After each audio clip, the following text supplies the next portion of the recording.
കാരണം വായു മലിനീകരണം അതിരൂക്ഷമാകും. ഇന്നലെ തന്നെ വായു ഗുണനിലവാര സൂചികയൊക്കെ വലിയ ഇതിൽ തന്നെ എത്തിയ അതെ.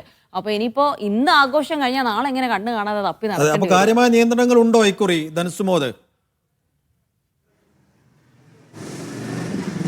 നേരത്തെ ഈ ഡൽഹി ഹൈക്കോടതി വരെ പടക്കം പൊട്ടിക്കുന്നത് നിരോധിച്ചിരുന്നു. പക്ഷേ ഈ ഒരു ഡൽഹിക്കാർക്ക്, പ്രത്യേകിച്ച് ഉത്തരേന്ത്യക്കാർക്ക് ഒരിക്കലും പടക്കം കൂടാതെ ദീപാവലി ആഘോഷിക്കാൻ പാടില്ല എന്നുള്ളത് കൊണ്ട് തന്നെ മുഖ്യമന്ത്രി രേഖാ ശർമ്മ അടക്കമുള്ളവർ ഇതിനകത്ത് വലിയ ആശങ്ക പ്രകടിപ്പിച്ചിരുന്നു.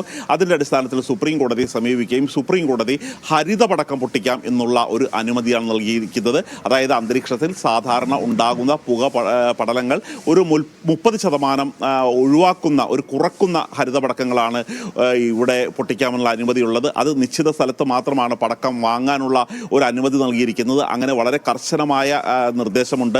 ഒരു നിശ്ചിത സമയത്ത് മാത്രമാണ് പടക്കം പൊട്ടിക്കുക എന്നുള്ളൊരു കാര്യം പറഞ്ഞിട്ടുണ്ട്.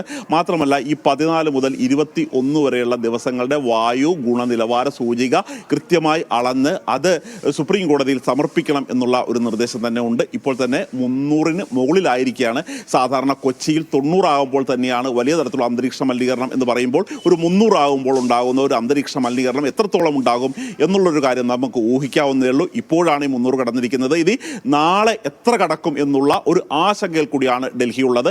അതേസമയം തന്നെ ഈ പടക്കം പൊട്ടിക്കുന്നത് ഞങ്ങളുടെ അവകാശമാണ് എന്ന് പറഞ്ഞ് ഈ തരത്തിലുള്ള നിയന്ത്രണങ്ങളെ മറികടക്കുന്ന ആളുകളെ ഉണ്ട്. പക്ഷേ അങ്ങനെയുള്ള കർശനമായ ഈ നിയന്ത്രണം മറികടന്നാൽ പോലീസ് നിങ്ങളെ വന്ന് പിടിക്കും എന്നുള്ളൊരു കാര്യം കൂടി ഡൽഹി പോലീസ് ഡൽഹിക്കാരെ അറിയിച്ചിട്ടുണ്ട്.